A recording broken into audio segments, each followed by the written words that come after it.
بسم الله الرحمن الرحيم.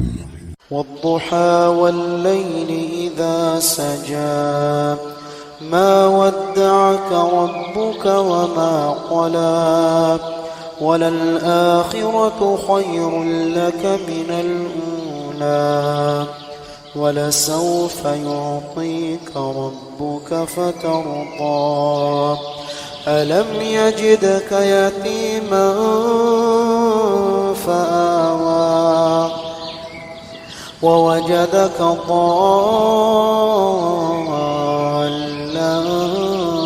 فهدى ووجدك عائلا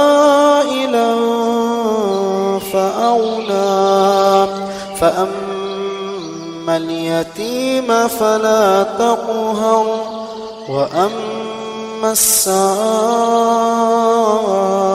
فلا تنهر وأما بنعمة ربك فحدث.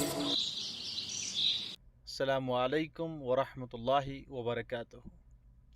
जो आप कुरान पाक का मुख्तसर सूरा जो सुनेंगे, मुझे उम्मीद है कि आप हमारे भाई और बहनों तक ये ज़रूर पहुंचाएंगे, क्योंकि जो नेकी का काम है, जब एक मुसलमान या मुसलमान भाई और बहन दूसरे तक पहुंचाता है तो उसके लिए एक सदके जारिया बन जाता है। हमारे लिए भी सदके जारिया बन जाएगा और आप लोगों के लिए भी। अल्लाह हाफिज़।